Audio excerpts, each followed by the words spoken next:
నేను దోశలకి వేసేదానికండి. ఇదిగో చూడండి, ఒక కప్పు అండి, చిన్న కప్పు చూడండి. 2 గ్లాసులు బియ్యానికి ఇవ్వండి, పావు కేజీ గ్లాస్ అండి ఇది. 2 గ్లాసులు వేస్తున్నాను.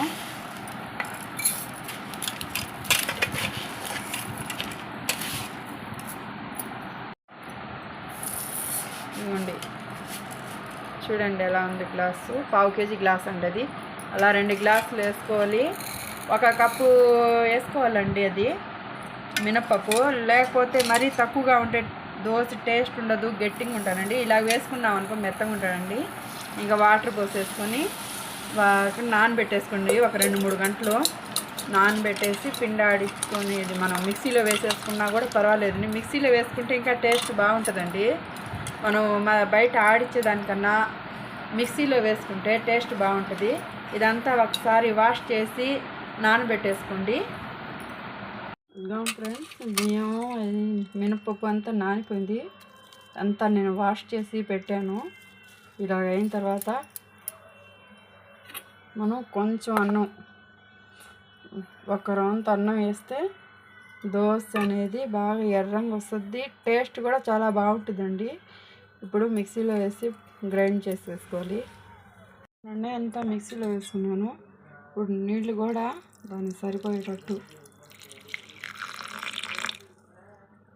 ఇంత పోసేసుకోవాలండి. ఇక్కడికి లిమిట్ అండి, సరిపోద్ది. ఎక్కువ కాదు, తక్కువ కాదండి. ఇలా ఇలా మునిగేటట్టు పోసుకుంటే మనం మిక్సీలో వేసేసుకోవచ్చు. ఇప్పుడు మెత్తంగా గ్రైండ్ చేసేయాలండి. ఇంకా ఫ్రెండ్స్, అంతా పిండి పట్టేసాను, మెత్తంగా అయిపోయింది. మనం రేపు మార్నింగ్ చూసి అది రాత్రి అంతా బాగా అది పుల్లబెట్టాలండి పిండిని. రేపు మార్నింగ్ తీసి దోశలు వేసుకుందాం.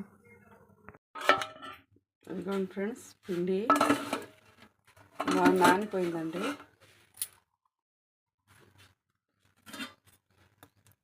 బాగా పులిసిపోయింది.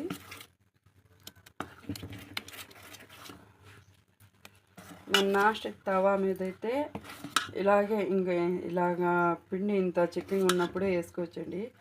నేనైతే మామూలు తవా మీద వేస్తున్నానండి, అందుకని ఇంకా వాటర్ కలుపుకోవాలి.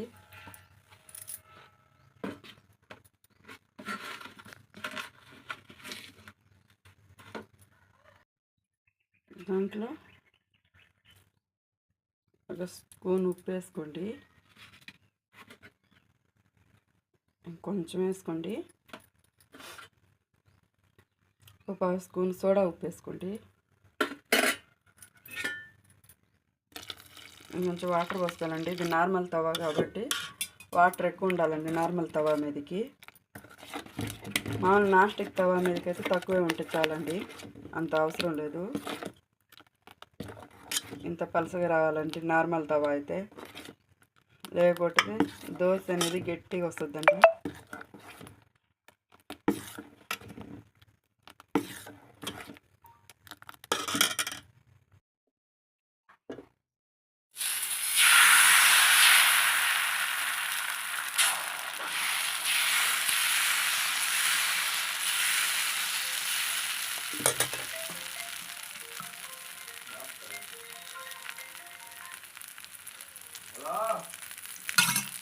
కాలిపోయింది